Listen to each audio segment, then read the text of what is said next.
My fiancé said to me one day, "I need to talk to you, and this won't be easy for you."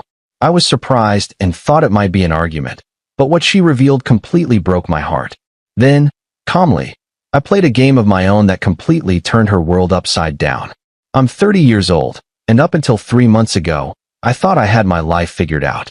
I'd been with my fiancé, let's call her Amanda, for 4 years. We met at a mutual friend's barbecue, hit it off immediately over terrible jokes and cheap beer, and within 6 months we were inseparable. She was funny, ambitious, beautiful, everything I thought I wanted. We got engaged last New Year's Eve at midnight, surrounded by friends, champagne, the whole deal. I went down on one knee in front of everyone, and she said yes while crying happy tears. The wedding was set for October, and we'd already booked the venue and sent save the dates.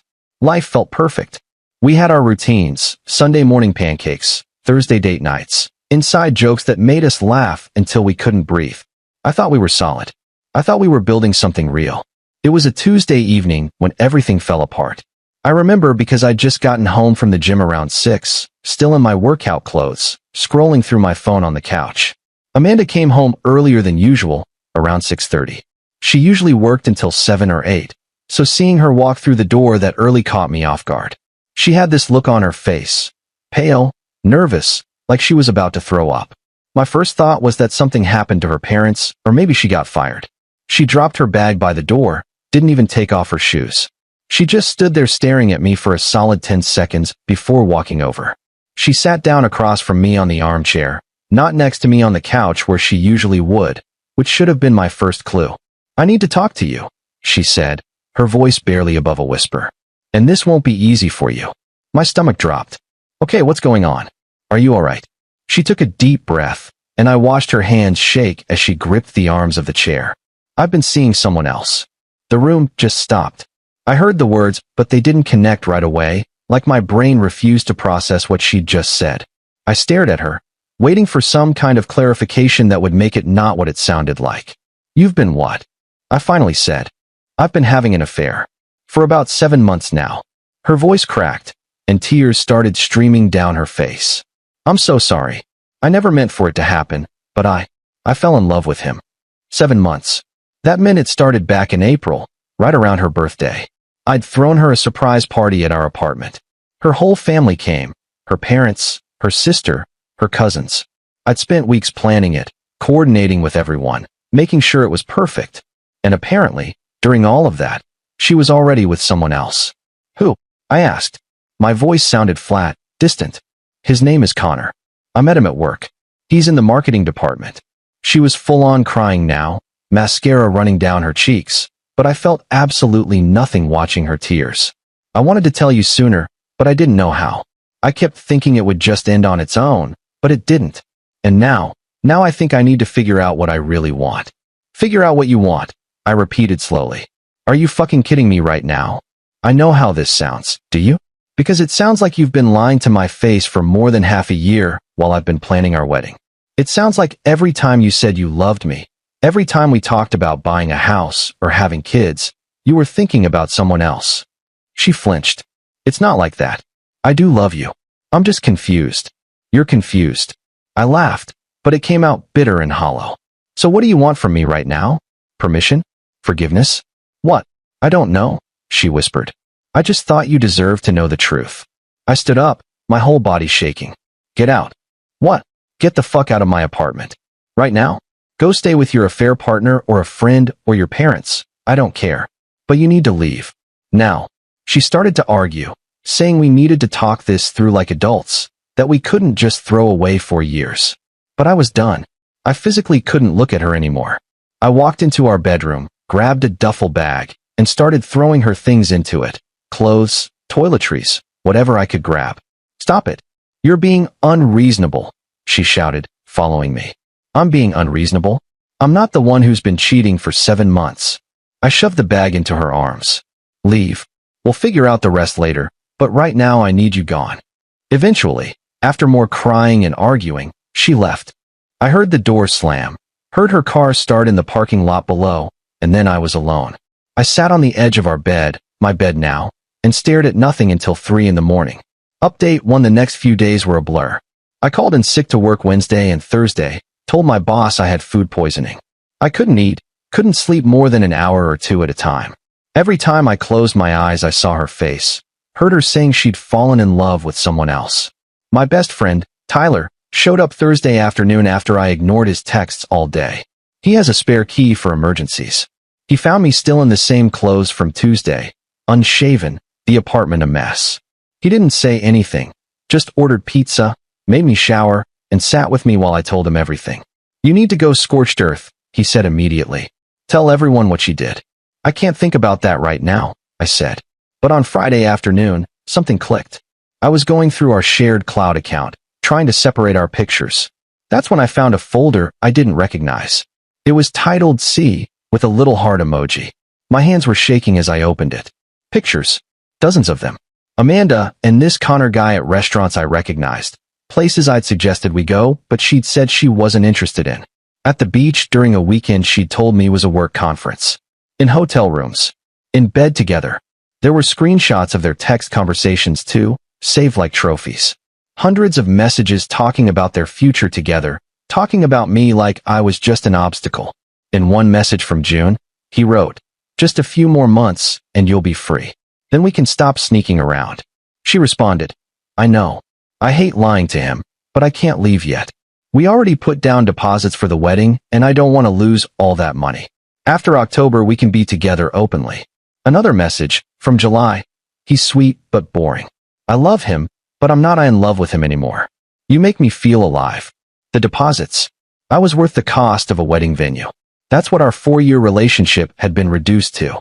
I screenshotted everything. Every single photo, every text conversation. I backed it all up in 3 different places, my computer, an external hard drive, and a separate cloud account she didn't have access to. Then I started making a plan. Update 2 by Monday morning, I'd calmed down enough to think strategically. The apartment we lived in? It was mine. I'd bought it 2 years ago using money I'd inherited from my grandfather. My name was on everything. She'd moved in about a year and a half ago and contributed to utilities and groceries, but she had no legal claim to it. I also realized she'd been using our shared credit card, the one we'd gotten specifically for wedding expenses, to take Connor out on dates. Hundreds of dollars at nice restaurants. Weekend hotel stays. I pulled up the statements and highlighted everything suspicious. Nearly $4,000 over 7 months, all spent on her affair. On Monday afternoon, I called a lawyer. The lawyer advised me to document everything, remove her access to shared accounts, and be prepared. By Wednesday, I'd done the following. Removed Amanda from our shared bank account, changed the locks on the apartment, completely legal since she wasn't on the lease, canceled the joint credit card, and compiled a detailed folder of evidence. I also called the wedding venue and photographer. Turns out we could get about 60% of our deposits back if we canceled more than 6 months out. I took the refunds, nearly $8,000 back in my account. Then I called Amanda. She'd been staying with her sister and had texted me a few times asking if we could talk things through. I told her we could meet for coffee on Saturday afternoon at a place near her sister's house.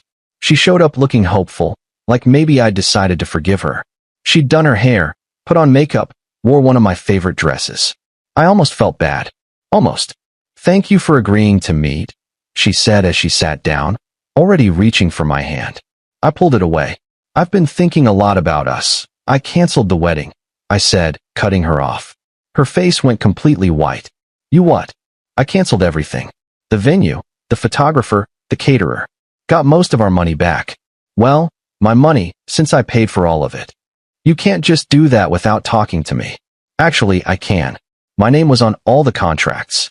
It's done." I slid a manila folder across the table. "I also wanted to give you this." Her hands were shaking as she opened it. Inside were printed copies of all her photos and messages with Connor, along with a detailed breakdown of every charge she'd made on our shared credit card. Dates, locations, amounts, all highlighted. Nearly $4,000 over 7 months. "Where did you get these?" she whispered.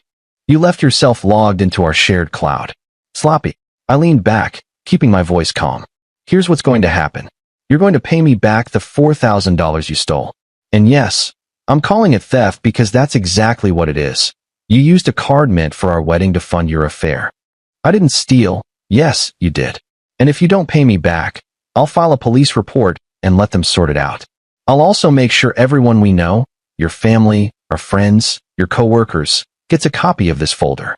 I'll post it online. I'll send it to your HR department. Your choice." She was crying now, angry tears. "You're being cruel." "No, I'm being fair. You lied to me for 7 months. You planned to use me for a wedding then leave. You stole from me. This is me being generous. You have 2 weeks to get me the money. After that, I go public with everything." I stood up, left $20 on the table, and walked out. My hands were shaking, but I felt clearer than I had in weeks. Update 3: Amanda's sister called me 2 days later, absolutely furious, screaming about how I was ruining Amanda's life and how I should be more understanding. I let her finish, then said calmly, 7 months of calculated lying isn't a mistake, it's a choice. Then I hung up and blocked her number. Amanda ended up paying me back in full within 10 days. The money appeared in 2 payments, $2,500, then $1,500.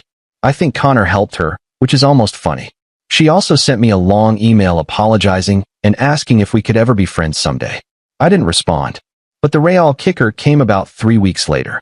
I got a message on social media from a woman I didn't know. Her name was Lauren, and her message said, "I think we need to talk about Connor Mitchell and Amanda." I called her immediately. Turns out, Connor was married. Had been for 6 years. He and Lauren had 2 kids, a 4-year-old and a 2-year-old. Amanda had no idea. Connor had told her he was divorced, that his ex-wife was crazy. All lies. Lauren found out about the affair when Connor's behavior got sloppy, and she checked his phone.